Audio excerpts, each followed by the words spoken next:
Well, hello. We are so excited to be sharing our the talk today. We are known affectionately as the Sharons because we are the two Sharons who are who are in this conference. So just call us the Sharons. But today, right now, I, Sharon Macy, am going to be interviewing Sharon Bowes. So, hey Sharon, how are you?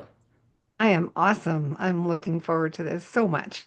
Same, same. So today we're going to talk about the role of community in Sharon's journey, the everyday people who make a difference in her life, and how she receives and gives support. But let me tell you a little about her before we jump in.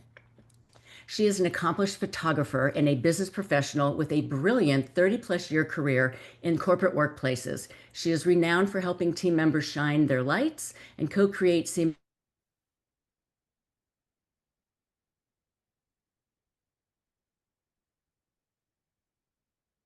completely burned out. We can all relate.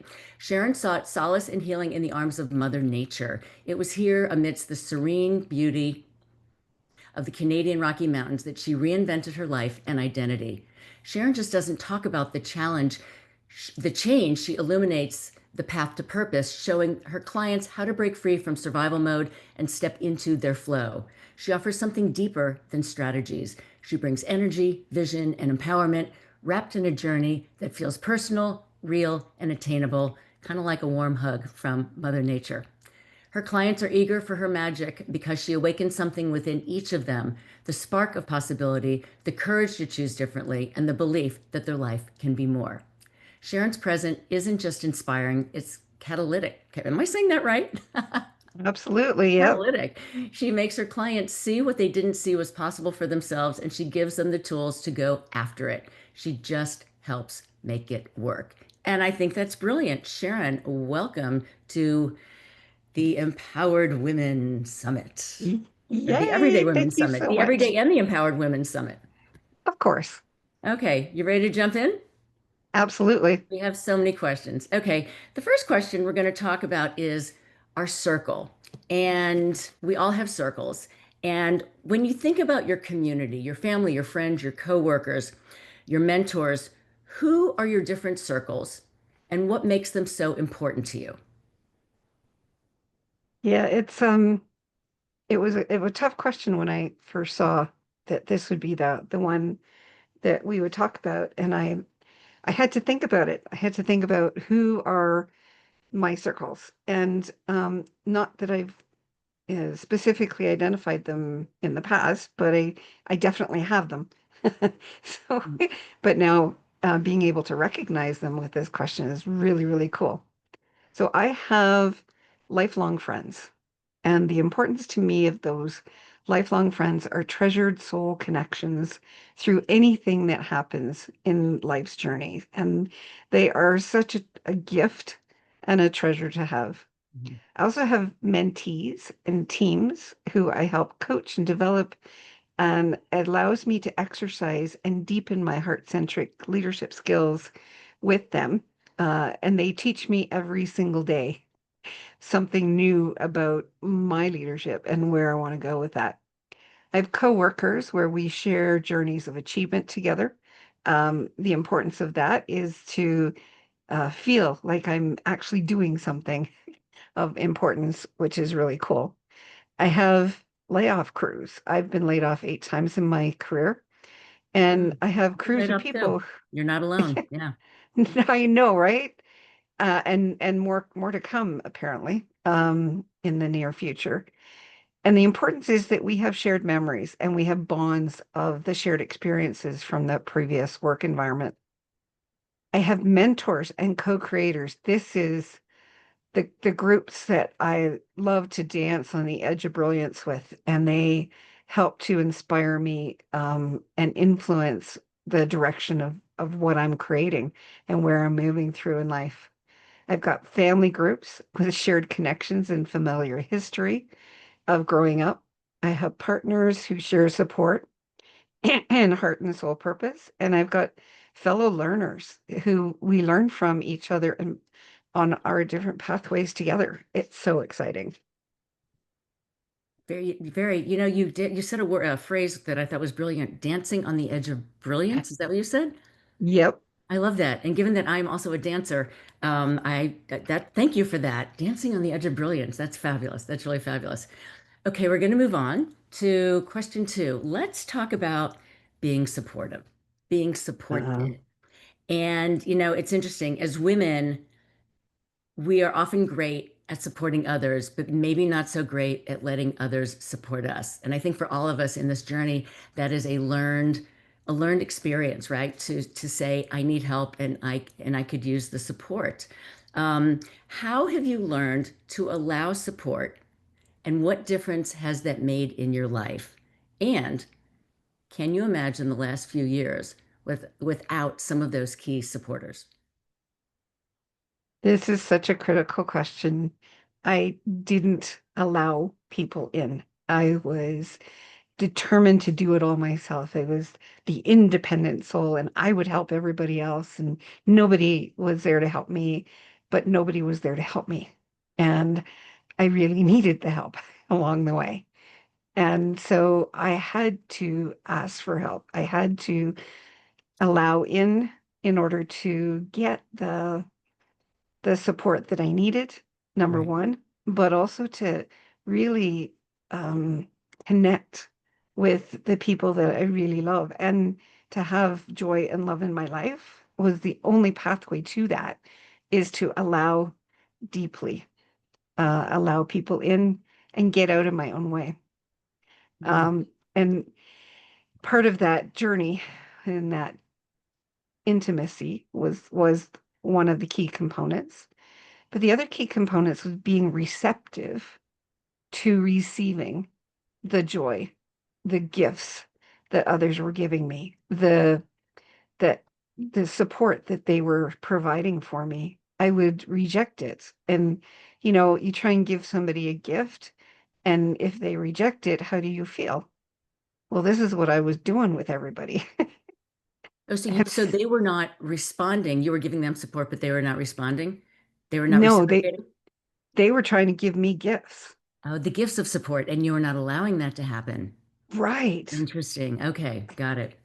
So I would push it away, and I Mm, wouldn't receive the joy, or celebrate, yeah. be grateful for having them in my life. And learning that was the pathway to shining strong and being able to be confident in who I was, what I was delivering, and how I was able to support others as well.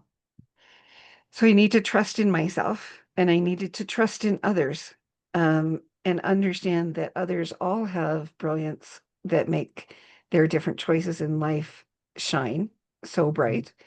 And I do the same. I needed to understand that I have gifts to give even to myself and to others. And I want those gifts to be received. So receptivity and trust are key components of that. Right. And what resulted from all of that was resonance. I was able to, it's almost like a dance, right? It's a dance of harmony.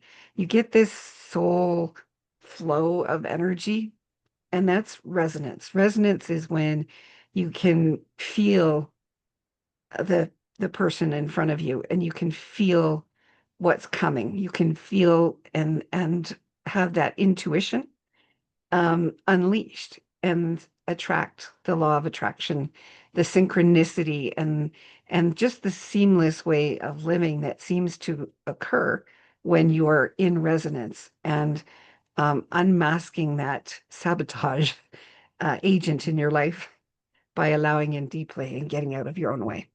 Yeah, that's a good word, sabotage. I think we all have. It's a woman thing for sure. It's a Yeah. woman thing. Yeah. Good word. All right, moving on. We're going to talk about our larger communities as a mirror. And sometimes, I thought this was really interesting, Sharon. Sometimes our community reflects back to us who we are becoming. What have the people closest to you taught you about yourself? Now, there's a bunch of questions here. Do you want me to ask them all at once?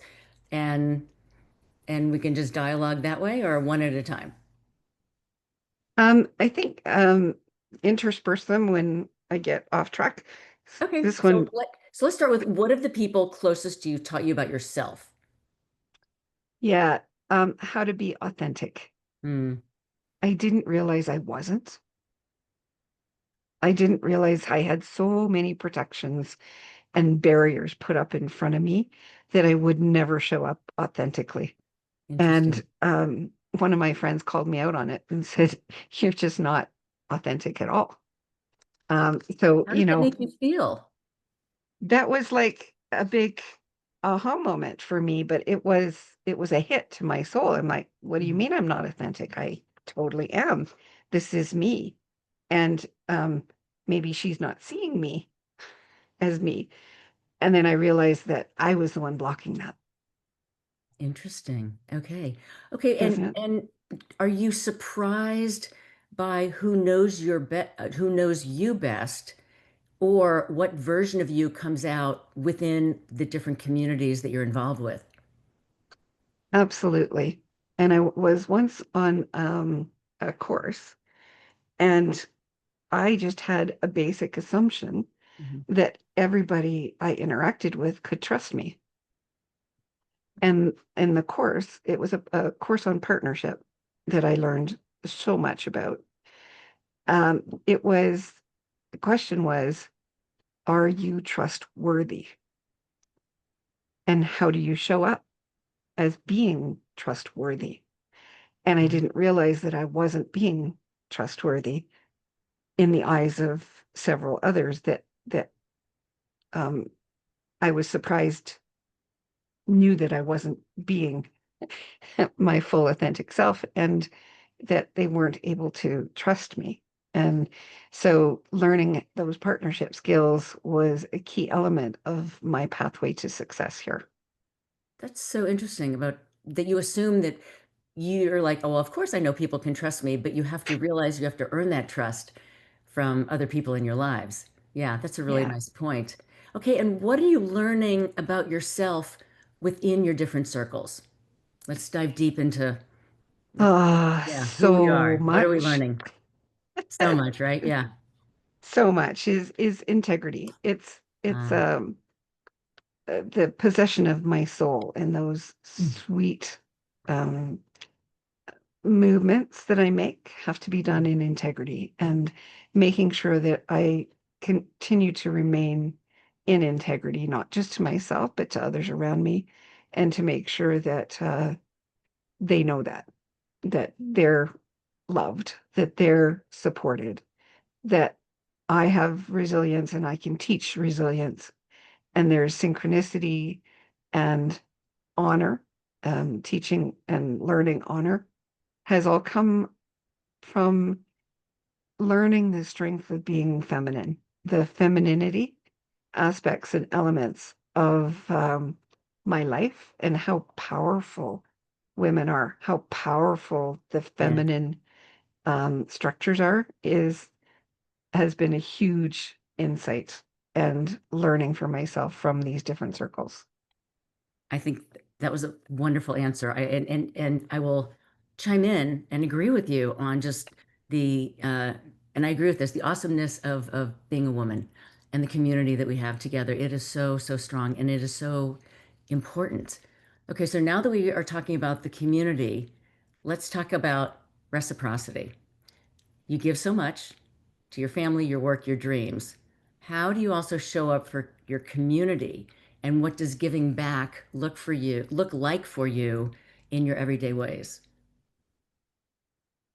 Yeah, so I like to, my strengths are deep listening, Mm, where I listen to the underlying needs being expressed and understand in deeper ways. I reflect back and help people articulate more clearly their what's holding them back, or what the new opportunities are that are facing them that they don't even see. I can see it, and so I help by showing them through deep listening. Um, I also hold out for the brilliance to show up. Sometimes we human beings are a little bit messy and, and just a little. we hide our brilliance or Yeah. disguise it. in so many ways. We put masks on and so on. And I can see a lot of that in other people, and I just hold out for their brilliance to show up. I help them get past those masks and get past and through the barriers by um, just waiting for them to the brilliant part to show up without reacting, without jumping in and trying to solve a problem or to Right. um, respond even to the vicious insults coming my way, which which they're not about me. So it's about holding out for that other person's brilliance to come out. Interesting. And I Very also like interesting. to, Yeah, yeah, I like to share discoveries along the way that I've had absolutely. Yeah, in my life and provide insights and learning places and spaces and environments and so on, so that everybody can come and find what they need. I like that. And in your community, just this is not really a question, but is there like a nonprofit that you have a special love for that you donate your time and energies to? Not at this point in time. I do, well, I do. I'm helping to build and grow different global communities, and right now I'm not making any money from it, but so I guess that's a nonprofit. But yeah, that is totally nonprofit, yes. But that's a huge and awesome goal. So thank you for sharing that. But yeah, we are planning to make it a paid community as well. So, but Nice. it's what's really cool about that one though is that it's a shared revenue stream. So not only do we receive the funds, but whoever helps us grow the community, bring more people in, and share their brilliance, gets to share in the revenue that we bring in. I like that. That's sort of a new model that I hadn't heard It's of a before. Yeah, a brand new new model. model. You've Yeah, created a niche, Sharon. I like that. totally. I like that. Okay, so let's move on to, as humans, Mhm. we, we're social beings and we're social animals and we need each other. So, at the heart of it all, why do you believe, and we've probably already talked about this, but now we're going to crystallize it. Why do you believe that community is necessary for women, especially everyday women, to thrive? This really gets to the crux of what this whole conference is about. This is the deeper meaning of all of this. And one of the things that I've struggled with for a lot of my life is um my form of appreciation Mhm. is hugs. Hmm. Mine too, And raising my hand. for the longest time, I was hug deprived Oh, and I couldn't find the hugs and I didn't know where to have the hugs. And so in my breakthrough came when I realized that I was withholding hugs. So I started to give hugs hmm. and ended up receiving them. And to me, the communities where everyday women rise and thrive are hugs. They H is for heart-centric human beings. They care, they're supportive, they provide safe spaces, generosity, and being human, open, and welcoming. The U is we understand each other. We like to be heard. We can be heard in those communities. We are all diffuse awareness animals. We're not single focused beings. We have communication styles that are very similar. We're feelings forward individuals, and we have wisdom that's shared, and we like to share among each other. We're also gardeners, growing, nurturing growth together with patience, generosity, belonging, some mutual listening, being playful, and planting seeds with a long view in mind of harvesting from that garden. And we have shared values. We are queenly. Once we get into that queenly stance and honor and integrity, we provide space to learn. We've got familiar language together. We're open to sharing. We're generous in our celebrations, equally share the stage. We have voices in our head that guide us. We have values and we have those vibrations of resonance Mm. that we love to share. And so to me, these the reason we need each other is to have hugs. I think that's wonderful. I happen to be a big hugger, so I totally relate to everything you did, and I love the graphic as well that you created. So thank you for that. Thank you for that. Um, so we're coming to a close, and please tell our audience of amazing women where can they find you? And I know that you have a special offer for our listeners, so please share what that is as well. Yeah, well, first of all, connect with me. Connect with me on LinkedIn and on Facebook and Instagram. My LinkedIn profile is You're Not a Nail, YOURENOTANAIL. You're Not a Nail, which is one of my programs. And I help people understand their barriers, the ones that they are sabotaging themselves with. Because I had to learn what my barriers were. And so I created a card deck. I have an online version of the card deck that I can share with people that is absolutely amazing and helps to show people when they're being saboteur or when they're being I'm a victim or when they're being polyprene or checked out. These are all characters in the deck of cards, and there are photos of snow on trees because I'm a photographer. I go out in the wintertime, especially up here in the Canadian Rocky Mountains, and I take photos of snow on trees. Hmm. And that though each photo generates is an image of a character. And then I use puns to make them fun and appealing to people. So I've got a whole series of them. John O'Reilly, O'Reilly, that doubt, cynicism character in our lives, sometimes us. And I can also be reached on Facebook. The one thing that happened when I got married is I could not change my Facebook name from Stanbury S. So you'll find me there as either Sharon Stanbury or Sharon Bowes. And then my Instagram, which is Sharon Stanbury Bowes. So at Sharon Stanbury Bowes. So anyone can reach me in any one of those three places and spaces. And let me know if you'd like to receive that wonderful gift. Fantastic. Okay, screenshot that page, folks. Well, Sharon, Sharon Bowes, right? Again, the Sharons. I want to thank you for being so open about your people, your circle, your community. It is a powerful reminder that we are not here alone, nor are we meant to do this alone.